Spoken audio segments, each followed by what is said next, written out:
The brochure lands on the mahogany desk with a soft thud that somehow fills my father's entire study. Glossy paper. Smiling teenagers climbing rock walls under a blinding desert sun. Sunrise Wilderness Therapy, where troubled teens find their path. I stare at it, my hands frozen at my sides. Monday morning, Richard says, his voice terrifyingly calm. He leans back in his leather chair, fingers steepled. You'll go to Principal Abernathy's office and confess to hacking the school portal. You'll take responsibility for changing Holden's AP history grade. My stomach twists. I didn't. Or, he continues, like I haven't spoken at all. Tuesday morning at 2 a.m., 2 very professional transporters will arrive at your bedroom door. They have keys. They have authorization. And they will take you to Utah whether you're awake or not. The room tilts. I grip the edge of his desk, my knuckles white against the dark wood. You can't, I whisper. I can.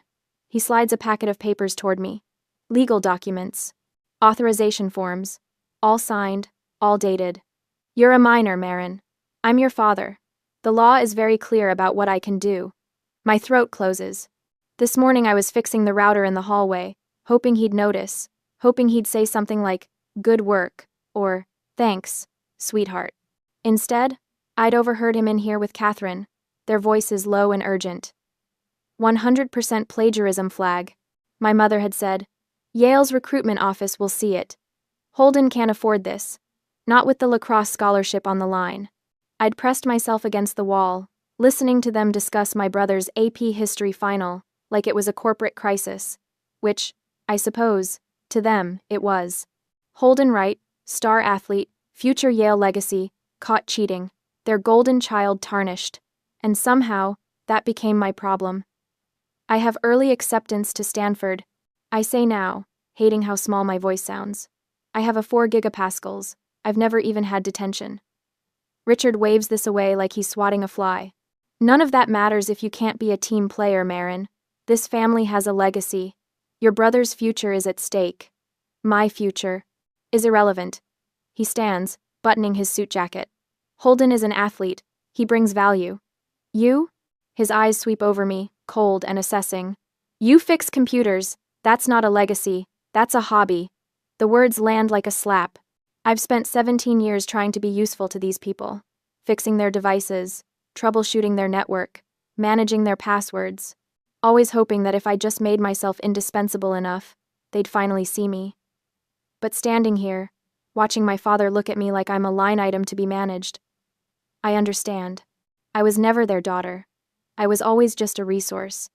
I won't do it, I say.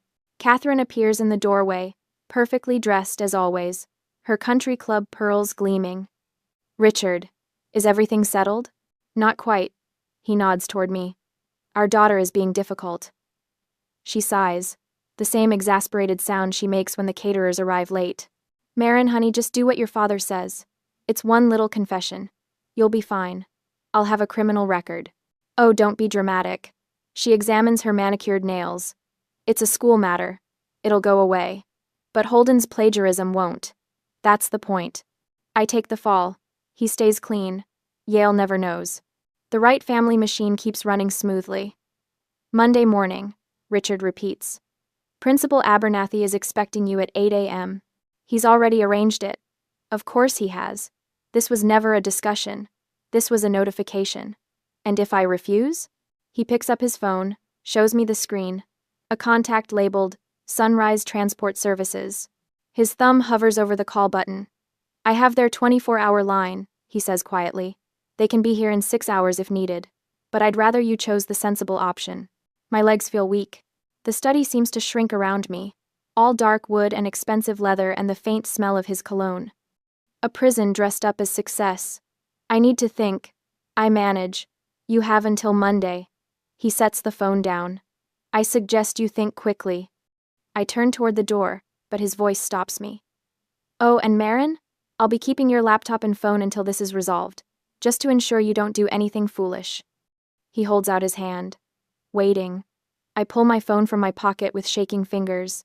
Hand it over. He plucks my laptop bag from where I'd set it by the door. Go to your room, Catherine says, not unkindly. Like she's talking to a child who needs a timeout, not a teenager being blackmailed by her own parents. Get some rest, you'll feel better in the morning. I climb the stairs on autopilot. Hear the lock click behind me when I reach my bedroom, the sound of my door being secured from the outside. I press my palms against the wood, my forehead resting on the cool surface. Please, I whisper, hating myself for it. After everything I've done for you. No answer.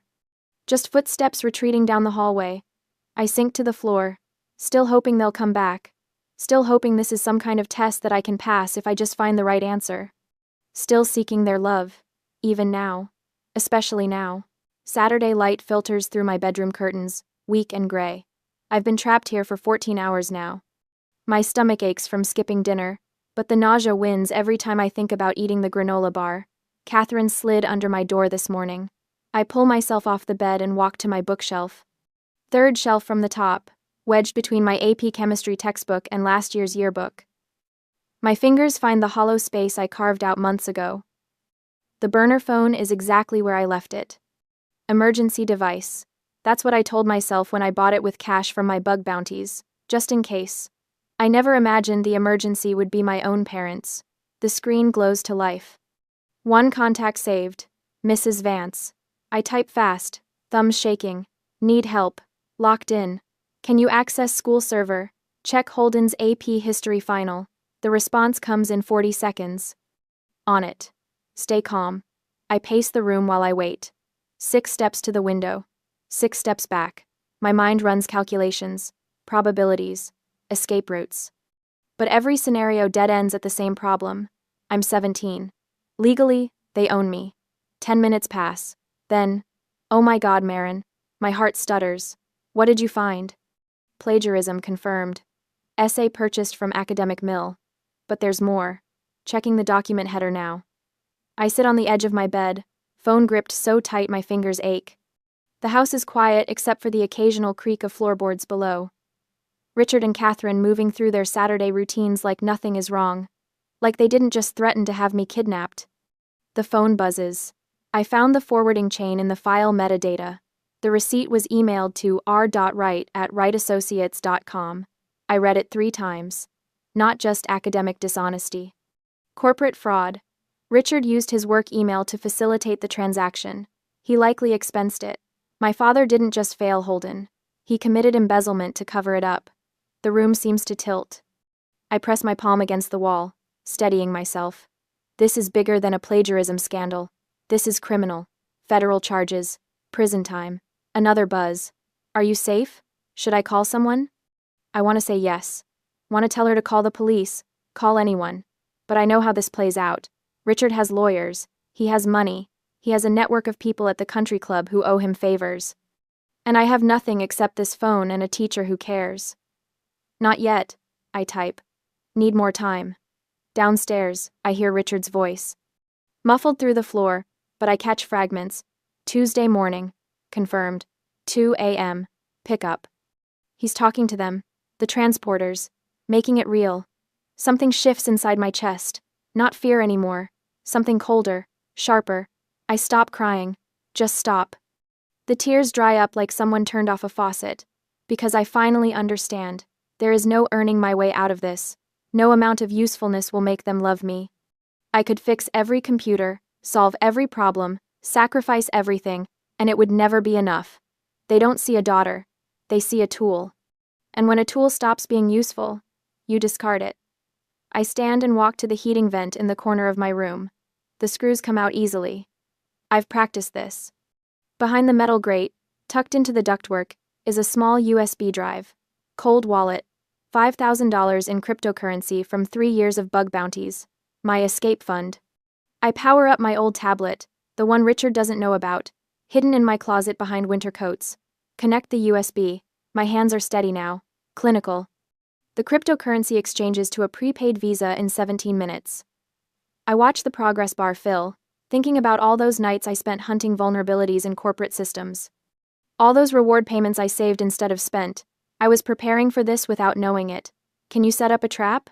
I text Mrs. Vance. On the school server? What kind of trap? The kind that deploys evidence when triggered. The email logs. The fraud. Can you do it? 3 dots appear. Disappear. Appear again. Yes. But Maren, this will destroy him. My finger hovers over the keyboard. I think about my father's face when he handed me that brochure. The cold certainty in his voice. The way he looked at me like I was already gone. Good. I type back. Catherine's footsteps on the stairs.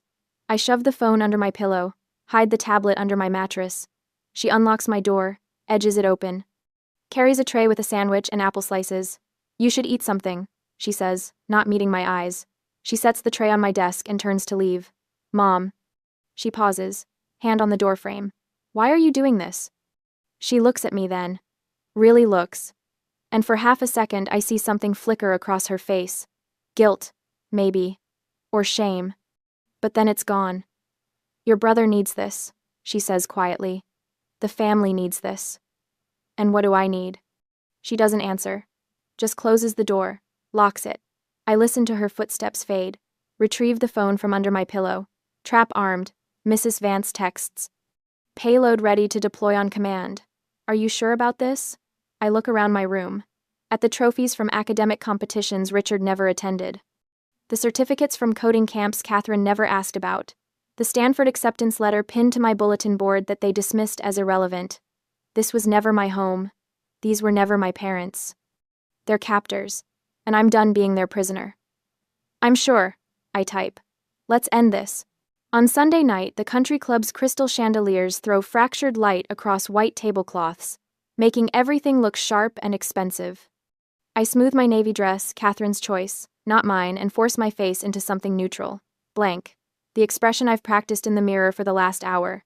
Richard has his hand on my elbow, guiding me. To anyone watching, it probably looks protective, fatherly. But his fingers dig into the soft spot just above my bone. A private reminder that I'm here because he allows it. Smile. Maren, he murmurs as we approach the Haversham table. You look like someone died. Not yet, I think, but give it until Monday. The Havershams rise to greet us. Mrs. Haversham in pearls, Mr. Haversham in his Yale reunion tie. Their daughter is at Princeton, I remember. Catherine made sure I knew that. As if I needed another reminder of what legacy looks like when parents actually invest in it. Richard. Catherine. Misuse. Haversham air kisses my mother. And Maren, dear. You look so grown up. I smile. Say thank you. Let them talk around me while I catalog exits. The main doors behind us. The terrace to my right. The service hallway near the kitchen. Old habits. Always know where the doors are. And where's that handsome brother of yours? Mrs. Haversham asks. Holden's finishing up lacrosse practice, Richard says, his voice warm with pride. The same voice that, 2 days ago, threatened me with kidnappers in the middle of the night. Yale's been very interested in his performance this season. Oh, how wonderful. You must be so proud. Catherine beams. We certainly are. He's worked so hard. I press my lips together. Holden's hard work consists of hiring someone to write his essays and charming teachers into extending deadlines. But sure, let's celebrate that. Richard's hand tightens on my elbow. Warning. I keep smiling. Well, we should find our table, Catherine says. Lovely to see you both. We move through the dining room like we're on parade. Richard stops every few feet to shake hands, clap shoulders, laugh at jokes I can't hear over the blood rushing in my ears. Catherine floats beside him, perfect in her silk blouse and country club politics. I am wallpaper. Furniture. The daughter who exists to make them look complete. Our table is near the windows. Holden arrives 15 minutes late, his hair still damp from the shower, smelling like expensive body spray. He drops into his chair with the easy confidence of someone who's never been locked in his bedroom. Traffic was crazy, he says, though we all know he just didn't care about being on time. You're here now. That's what matters. Catherine passes him a menu. The salmon is supposed to be excellent tonight. I study my own menu without reading it. My clutch sits in my lap, small and black and unremarkable. Inside, lipstick, emergency $20, and the burner phone wrapped in a scarf to muffle any vibration. Across the table, Richard leans toward the Caldwells. His voice carries just enough for nearby tables to overhear. Maren's been under a lot of stress lately, he says, like he's confiding something difficult. Her Stanford acceptance has been wonderful, of course, But sometimes brilliant kids put too much pressure on themselves. Mrs. Caldwell makes a sympathetic sound. We've actually been discussing a therapeutic break. Richard continues. Somewhere she can disconnect, reset. The teenage years can be so overwhelming. My hands clench around the menu. He's doing it. Pre-spinning my disappearance. Planting the story so that when I vanish Tuesday morning, everyone will nod and say, oh yes, poor thing, she needed help. That sounds very wise, Mr. Caldwell says. Our nephew did something similar, came back a different person. I'll bet he did, I think. 3 months in the Utah desert with no contact will change anyone. Catherine touches my hand. Sweetheart, are you all right? You look pale. I'm fine. My voice sounds far away. Just tired. Maybe you should visit the ladies' room, she suggests. Translation. Go fix your face, you're embarrassing us. I stand. Take my clutch. Walk toward the hallway near the restrooms, my heels clicking against marble. The hallway is quiet. Dim. I slip into the single-stall bathroom and lock the door behind me. My hands shake as I pull out the burner phone. I've kept it on silent since yesterday, checking it only when I'm certain I'm alone. Now I thumb it on. The screen glows pale in the fancy bathroom lighting. One new message, Mrs. Vance, payload armed, 2 words, that's all. But my chest loosens for the first time since we arrived. The trap is set, the server script is loaded, the evidence is compiled and queued. Tomorrow morning, when I walk into that building, I won't be defenseless. I'll be the one holding the trigger. I delete the message, power down the phone, wrap it back in the scarf, and tuck it into my clutch. When I return to the table, Holden is telling some story about lacrosse practice. Something about a goal he scored, a play he made. Richard laughs, genuinely delighted. That's my boy, he says. I sit down, pick up my water glass. Let the conversation flow around me. Dinner arrives.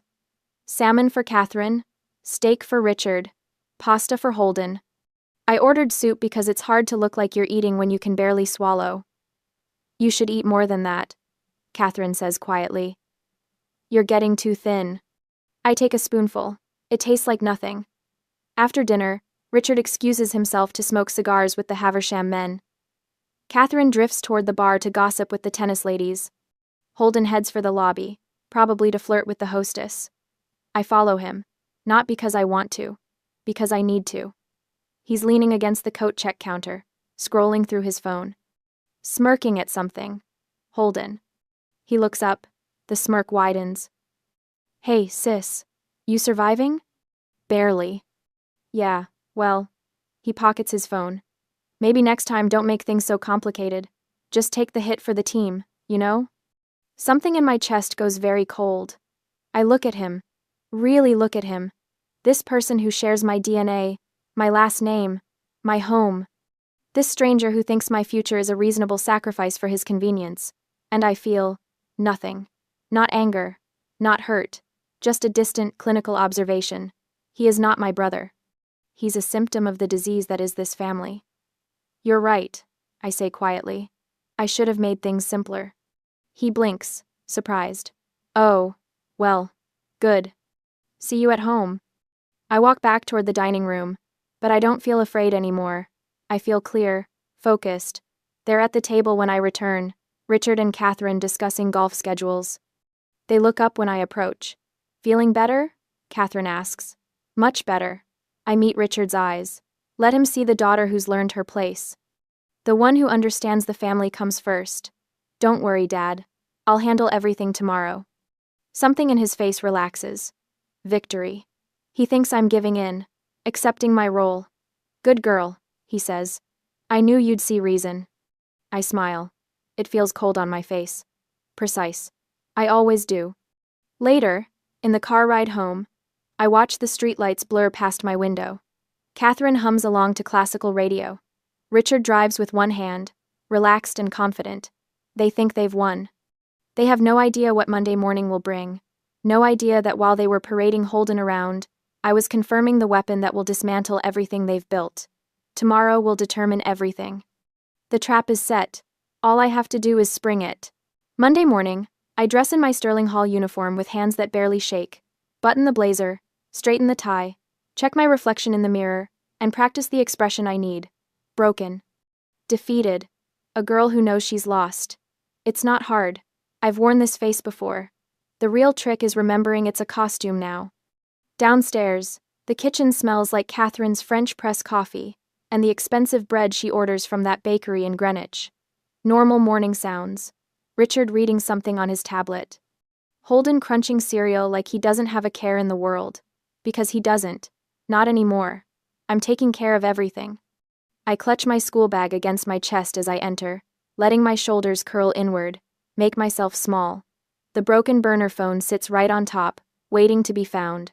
The perfect decoy. Catherine glances up from her coffee, and I catch the flash of relief in her eyes. She thinks I've accepted my fate. Good. Morning, I mumble, heading for the door. Wait. Richard's voice stops me cold. He sets down his tablet, his eyes sharp. Suspicious. What's in the bag? My pulse spikes, but I've planned for this. I pull the bag tighter, take a half step back. Just school stuff. Show me. Dad, I need to. Now, Maren? I let my eyes fill with tears. Real ones. Because some part of me is still terrified. Still that girl banging on her bedroom door. Please. It's nothing. I just want to go. He stands, crosses the kitchen in 3 strides. Holden stops chewing to watch. Catherine sets down her coffee cup. Give it here, Richard says, hand extended. I clutch it harder. And that's the key. The resistance. If I'd handed it over easily, he might have suspected. But this desperate, futile defiance? This is what he expects from me. No, I whisper. Please, just let me have this one thing. He rips the bag from my hands. I stumble backward, bumping into the counter. Watch him unzip it roughly, dump the contents onto the kitchen island. Textbooks, folders, a calculator. And there, sliding across the granite, my burner phone. Richard picks it up slowly. Turns it over in his hands. Well, he says softly. What do we have here? It's nothing, I say, voice breaking. I just needed a way to... To what? Coordinate your little schemes? He holds it up to the light like it's evidence in a trial. Which I suppose it is. Were you planning to call someone? Your teacher friend, maybe? Get her to help you run away? No, I wasn't going to ton. Enough. He drops the phone on the tile floor, raises his foot. Dad, wait. The screen shatters under his heel. He grinds it down, plastic cracking, glass splintering across the kitchen. When he lifts his shoe, the phone is in pieces, completely destroyed. Catherine exhales, actually sighs with relief. Thank God, Richard. I was so worried she'd try something foolish. Holden laughs, mouth full of cereal. Guess you're really alone now, huh? No phone, no friends, no way out. I stare at the broken pieces. Let my breathing hitch. Once, twice. Let my hands shake. Then they all look away. Turn back to their coffee, their cereal, their tablets. And in that moment, when their attention shifts, I let my breathing steady, just for 3 seconds, just long enough to remember, this was the plan. I needed them to find the phone. Disgay. Needed them to destroy it. Needed them so drunk on their own victory that they'd never suspect the real trap. The one already armed in the cloud. The one that doesn't need my device. Any terminal connected to the school network will do. I just need 10 seconds at a keyboard. Get your things, Richard says, checking his watch. We're leaving in 5 minutes. I gather my books with trembling fingers, shoving them back into my bag. The burner phone stays where it is, a sacrifice on the altar of their arrogance. Worth it. Every piece. The drive to Sterling Hall Academy feels longer than usual. Richard drives, Catherine in the passenger seat. Both of them relaxed now, celebrating. This is for the best, sweetheart, Catherine says, twisting to look at me in the back seat. You'll see. Once this is all settled, everything will go back to normal. Normal. Like there was ever anything normal about this family. Principal Abernathy has the confession letter ready, Richard adds. His eyes meet mine in the rearview mirror. You sign it, we submit it to the school board, and this whole mess goes away. Holden keeps his scholarship. The family reputation stays intact. And me? I ask quietly. You'll learn an important lesson about loyalty. The Sterling Hall campus appears through the morning fog, all brick buildings and manicured lawns. Students walking to class with their coffee cups and backpacks, completely unaware that in about 15 minutes, everything is going to change. Richard parks in the visitor lot, closer to the administrative building, more convenient for their purposes. We walk across campus like I'm being escorted to my execution. Richard on one side, Catherine on the other. A prisoner between her guards. Students stare. Some whisper. They all know who the Wrights are. Holden's family. The ones with the money and the connections and the country club memberships. No one asks if I'm okay. The administrative building smells like floor polish and old paper. Principal Abernathy's office is at the end of the hall, door already open, waiting for us. He stands when we enter, extending his hand to Richard. Mr. Wright. Mrs. Wright.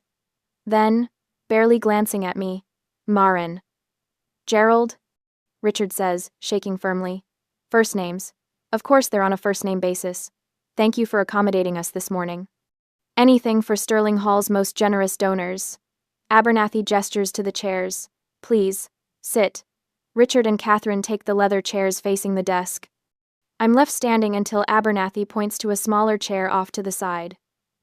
The student chair. The one positioned lower than everyone else's. I sit. Now then. Abernathy pulls out a folder, opens it to reveal a typed document. This is the confession we discussed. It outlines how you, Maren, accessed the school portal, using your computer science knowledge to alter your brother's grade. Very straightforward. You sign here, we file it with the disciplinary committee, and the matter is resolved. He slides the paper toward me. A pen rests on top. 3 predators surrounding me. Richard to my left, leaning forward slightly. Catherine to my right, hands folded in her lap. Abernathy behind his desk, already reaching for his official stamp. No phone, no visible help. No way out that they can see. But I don't need any of those things. Because the trap isn't in my hands. It never was. It's in the cloud, armed and ready, waiting for one single command. I look at the confession letter, at the pen, at their expectant faces. I stare at the words swimming on the page. I, Maren Wright, confess to unauthorized access of the Sterling Hall Academy student portal. Richard stands behind Abernathy's chair, arms crossed. Catherine perches on the leather sofa by the window, hands folded in her lap like she's waiting for a tennis match to start. Through the glass panel in the door, I can see Holden leaning against the hallway wall, that smug smile playing at the corners of his mouth. 3 predators in this room, 1 waiting outside. And me, supposedly powerless. Maren. Richard's voice carries that edge I've learned to fear, the one that means his patience is gone. Sign the paper. My hand trembles as I reach for the pen. Let them see the shake. Let them think I'm still that girl who banged on her bedroom door, begging for mercy that would never come. I pick up the pen. Hold it over the signature line. Then I set it down. I need to upload the original file. I say, my voice small and broken, to make it more legally binding. The one from my laptop. It's still on the school server. Richard frowns. What are you talking about? The hack. I look up at him with wide, desperate eyes. The performance of a lifetime.